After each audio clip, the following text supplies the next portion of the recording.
सावधान रहना चाहिए। अपना काम बनाने आए हो कि तुम यहां सृष्टि सुधारने आए हो? देखो तुम्हें पक्की बात बता दे, भगवान भी पूरी सृष्टि को नहीं सुधारे।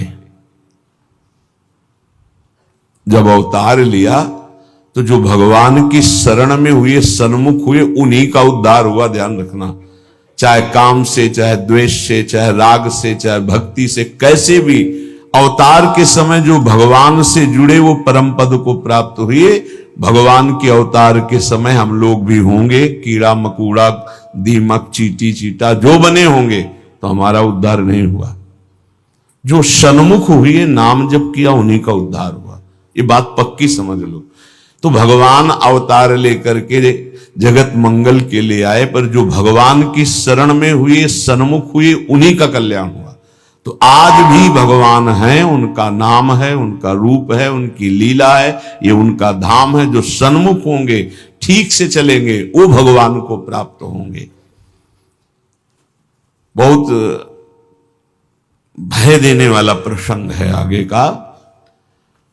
महाप्रभु चैतन्य देव श्री रघुनाथ दास गोस्वामी जी के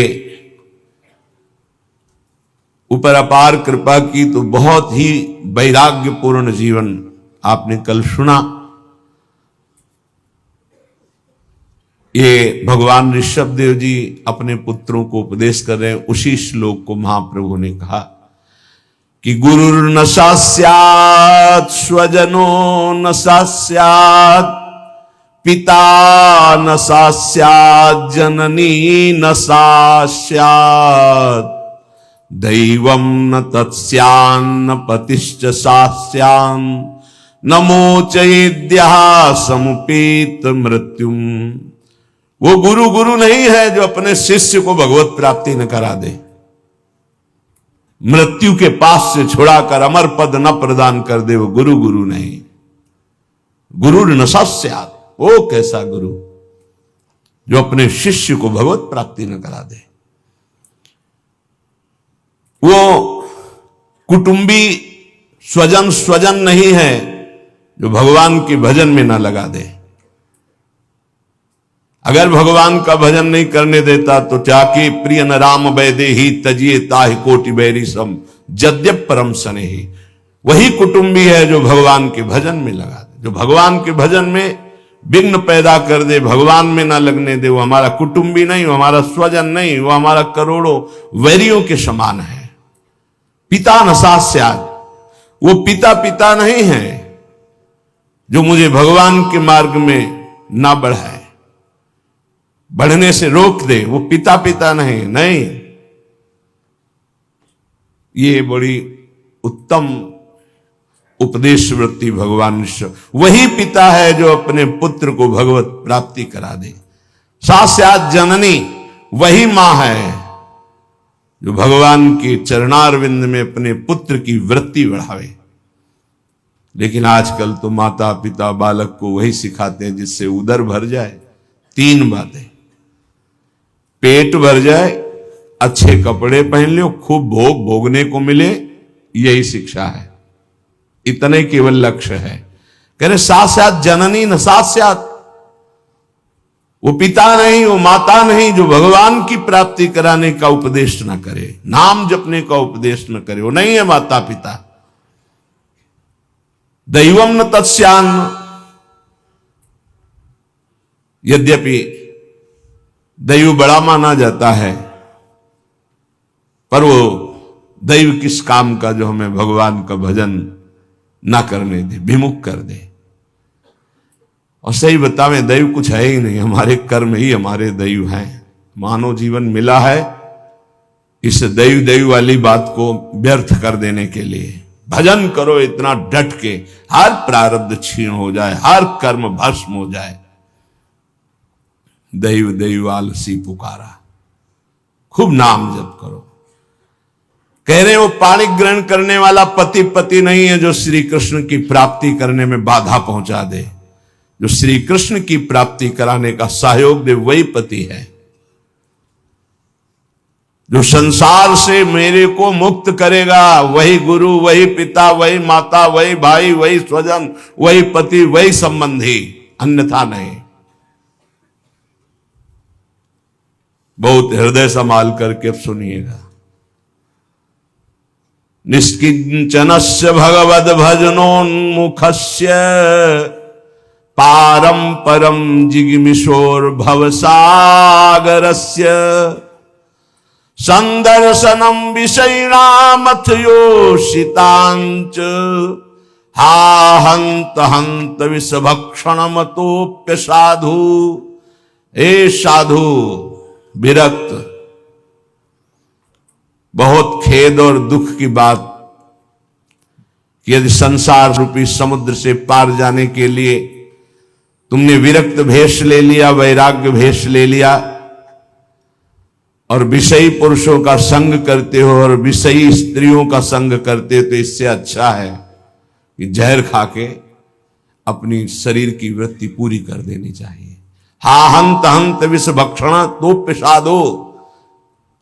दूसरा भाव कि इससे अच्छा तो जहर है कि बहुत से बहुत शरीर ही छूटेगा, लेकिन यह विषय तो अनेक जन्मों तक तुम्हें नरक पहुंचा देगा। सचमुच सचमुच भगवान की भक्ति निष्किंचन ज्ञाननिष्ठ वैराग्यनिष्ठ जो है वही पूर्ण रूप से कर पाते हैं। जब कोई भगवान के मार्ग में चलता है तो ये 3 खाइयां होती जहां उसको माया गिराती है। पहली खाई है कंचन, वित्त तृष्णा, रुपया पैसा का संग्रह करना। ये देखा है, समझ नहीं पाया जाता और धोखा हो जाता है।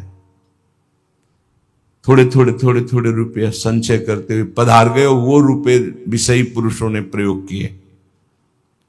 बड़े बड़े चरित्र देखे हैं, स्वयं कभी खर्चा नहीं किया, संतों की सेवा में नहीं लगाया, समाज की सेवा में नहीं लगाया, बड़े बड़े बॉक्सों में बंद करके रख के और पधार कर चले गए। बाद में उनके परिवार के जनों ने अधिकार कर लिया। बहुत बड़ी गलती हुई। साधु को कभी भी अपने नाम पैसा नहीं रखना चाहिए, ये लिख लीजिए। गुरु के द्वारा सेवित हो या इष्ट के द्वारा सेवित हो, अन मांगे आगे आवे गो। स्वामी जी महाराज कह रहे, स्वामी हरिदास जी, बिल्कुल ऐसा न सोचे कि मैं इतने लाख जमा कर लूं तो पूरे जीवन आराम से खाऊंगा। तो प्रभु का भरोसा नहीं, लक्ष्मीपति का, कि जिस समय जरूरत होगी बिना दस्तखत के तुम्हारे पास आ जाएगा। जैसे बैंक में जाओ दस्तखत करो फिर पैसा मिलता है, यहां दस्तखत की भी जरूरत नहीं, ठीक समय पर वो वस्तु पहले से आ जाएगी, पक्का समझ लीजिए। फिर इसके बाद है कामिनी। जब वो कंचन पर विजय प्राप्त करके धन पर, अब इन बातों को थोड़ा नाटक रूप में ले लिया जाता है। एक परमहंस जी हमें मिले यमुना के किनारे, बड़े ही वीतराग ब्रह्मलीन महापुरुष। तो जिस आश्रम में हम थे वो यमुना के पावन पुलिन पर था। ये बात है बिंदौर, जब भ्रमण करते तब की बात। उस पार इछावर है, इस पार बिंदौर। तो जिस आश्रम में रुके थे सब, तो उनसे प्रार्थना की कि स्वामी जी आप रुक जाइए एक रात्रि, वो भी संभाषण दर्शन का सौभाग्य मिलेगा। बड़े ही महापुरुष, छांदोग्य उपनिषद पास, बस लंगोटी इतना अचला, एक छड़ी, क्या ब्रह्म मूर्ति तेजो में। स्वीकार कर लिया। तो तखत में गद्दा बिछाकर वैसे ऊपर वस्त्र, उनका नहीं नारायण, हम ऐसी जगह बैठते हैं जहां कोई उतार न सके। बोरा बिछाइए, बोरा में। उनको स्वामी जी आपके लिए नहीं, ये यहाँ की मर्यादा, संतों की मर्यादा पर ये गद्दा, ये इसके ऊपर पलंग पोष, ये संतों की मर्यादा नहीं होती बेटा, जमीन में बिछाओ। ऐसे एक एक चेष्टाएं उनकी थी कि थप्पड़ की तरह पड़ती थी। तो उनका महाराज, यहाँ के महंत कौन हो, तुम हो? उनका नहीं महाराज जी, हम तो यहाँ विचरण करते हुए। अच्छा अच्छा अच्छा, यहाँ के महंत को हमको बाहर गए हुए हैं, पर महाराज जी वो भी बहुत त्यागी, पैसा नहीं लेते, पैसा नहीं लेते। इतनी जोर बालवत हंसे कस के, बोले आश्रम उन्हीं का है? जी पैसा नहीं लेते। नहीं तो ये कैसे चलता है? तुमका जब वो जाते हैं और कोई दक्षिणा देता है तो ऐसे अचला में बंधवा, फिर तो जो हंसे के आपसे अचला में बंधवा लेते, पैसा लेते नहीं। क्या यार, लोग का क्या नारायण तुम भी विनोद करते हो, ये है क्या? तुमका सही महाराज जी छूट बोले, जब यहां आते तब तो उनका जो सेवा में रहते हैं वो खोल लेते हो, फिर ऐसे कान, बेटा इसे त्याग नहीं कहते, इसे त्याग। उसी दिन उनके साथ कई 60 किलोमीटर एक सांस में चलते थे, हमारी तो हालत खराब हो गई, पीछे भागते हुए। हमको स्वामी जी 3 दिन के आगे चौथे दिन नहीं चल पाए, ब्रह्माकार वृत्ति लिए कमंडल 60 किलोमीटर तक चल, न खाना न पीना न कुछ। कोई बोल दे स्वामी जी कुछ पालो तो पाले, नहीं बोले तो एकदम पुष्ट। क्या उनका स्वरूप, उन्होंने मतलब जो 3 दिन साथ रहे, तो वैराग्य क्या क्या स्वरूप है, स्वरूप का क्या बोध है, कैसी अद्भुत उनकी ज्ञान निष्ठा, कैसा। महापुरुषों का अगर एक क्षण भी संग मिल जाए तो जीवन का रंग बदल जाता है। 1 रुपया पास रहे और कभी भी किसी नगर में भिक्षावृत्ति नहीं करना, आकाश वृत्ति से जहां चल रहे हैं वही औकात। भारत की समस्त नदियों की 2-2 बार परिक्रमा हो गई, ऐसे महापुरुष। तो कंचन और कामिनी, कामिनी का तात्पर्य हर इंद्रिय संयोग से है और विशेषतर जनेन्द्रिय के संयोग से है। जब साधक क्रॉस करना चाहता है माया को, कंचन को क्रॉस कर गया, तो फिर कामिनी का आकर्षण, जिस कोटि का महात्मा होता है, साधक होता है, जिस कोटि का, अगर वो मृत्यु लोक की किसी कामिनी से परास्त हो सकता है तो उसे भेज दिया जाएगा, नहीं तो फिर स्वर्गलोक, और नहीं तो फिर ब्रह्मलोक। और जब यहां से लेकर ब्रह्मलोक तक के भोग उसे परास्त नहीं कर पाते, तब रिद्धियां सिद्धियां, इसके बाद भगवत प्राप्ति। एक परीक्षा का क्रम है। फिर तीसरा है कीर्ति, मतलब पहले में ही जैसे 1 लाख चले तो पहले में ही बहुत मार के गिरा दिए गए कंचन में, फिर कुछ बचे तो कामिनी में, फिर जो बचे तो कीर्ति में। जो कामिनी कंचन कीर्ति तीनों को पार कर गया, तभी वो कहा गया को एक पाव भगति जिमि मोरी वृष्टि शारदी कहूं कहूं थोरी। जैसे शरद में कहीं कहीं वर्षा होती है, ऐसे कोई बिरला मेरा भक्ति को प्राप्त, वही बिरला जो इन 3 पर विजय प्राप्त कर लेता है। इनमें ऐसे सुखों का आकर्षण ब्रह्मा जी ने रखा है, कामिनी कंचन कीर्ति, कि ऐसा लगता है तो भगवान तो मिल ही जाएंगे। देख लेते हैं, कंचन तजना सहज है, सहज तिया का नेह, मान बड़ाई ईर्ष्या दुर्लभ तजनाए। आगे जो मान बड़ाई बहुत बड़ी मंजिल अच्छे अच्छे साधकों को गिरा देती है। चलन चलन सब कोई कहे, बिरला पहुंचे कोई। एक कंचन एक कामिनी दुर्लभ घाटी, 2 मार के गिरा दिया गया।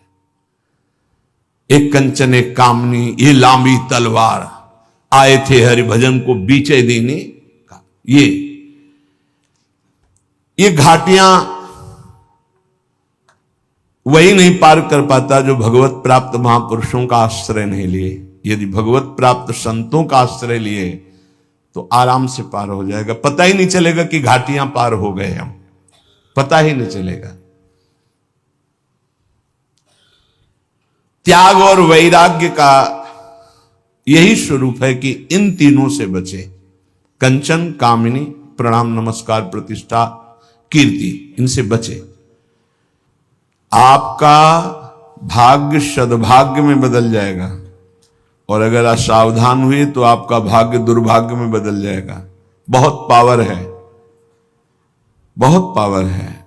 जीव ही आप असत वृत्ति करेंगे तो वही पावर आपको असत की तरफ बढ़ा देगा। ध्यान रखना, भगवान की छाती से धर्म का प्रादुर्भाव हुआ है, भगवान की पीठ से अधर्म का। और दोनों भगवान से ही प्रकट हुए, धर्म और अधर्म, और दोनों सामर्थ्यशाली हैं। पीठ जो भगवान से विमुख हैं उनके ऊपर अधर्म का, और जो भगवान के सन्मुख है उनके ऊपर धर्म का प्रभाव पड़ता रहता है। तो सीधा हम वृंदावन आ गए, लेकिन दुर्भाग्य की रचना कर डाली। क्या? यहां के वासियों की निंदा करने लगे। कल एक महात्मा पधारे थे, तो उन्होंने कहा कि हम बहुत अंदर से परेशान हैं, हमारा भजन नष्ट हो गया।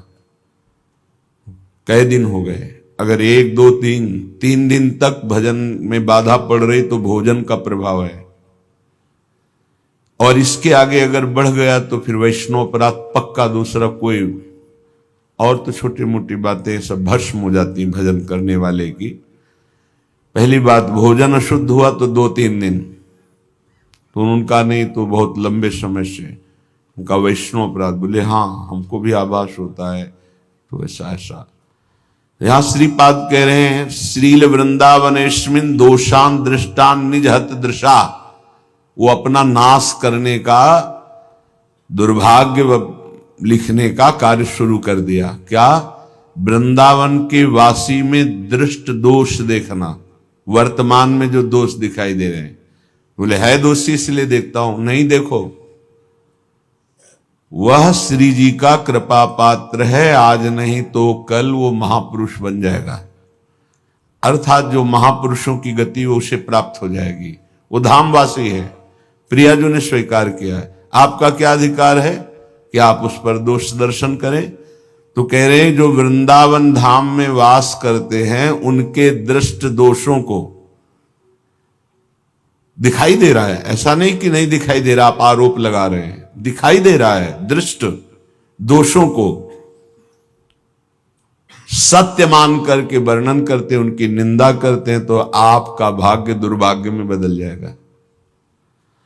यदि आप ये विचार करके कि श्री जी के लाड़िले हैं, इनकी बाहरी बात है पर इनके ऊपर बहुत कृपा है, आज नहीं तो कल ये सब सुधर जाएंगे क्योंकि लाडली जी के कृपा पात्र हैं, बात बन गई। ऐसे मूर्ख लोग अपना संकट स्वयं चयन कर लेते हैं। जो दूसरों की, वृंदावनवासी की दोष दृष्टि से निंदा आदि करते हैं, बहुत निकृष्ट बात है, इसे कभी स्वीकार न करें। सच्ची कहते हैं, देखो अपने सब पावन भूमि में बैठे हैं, निंदा तो अपनी करनी चाहिए।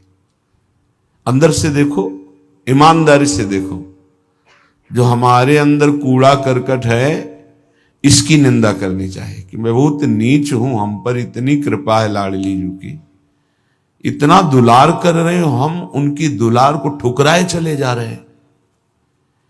वो कह रहे हैं दाहिने चलो, हम बाएं बढ़ते चले जा रहे हैं, पर वो कृपा ही करती जा रही है। हम कभी एकांत में बैठकर नहीं रोए मैं कितना नीच अपराधी हूं कि अपने इतने करुणा में स्वामी का विरोध कर रहा हूं, उनके विरुद्ध चल रहा हूं, जबकि प्रतिकूलस्य विसर्जनम, बिल्कुल विसर्जन कर देना, आज के बाद कोई गलती नहीं होगी। पर हम गलती पे गलती करे जा रहे हैं।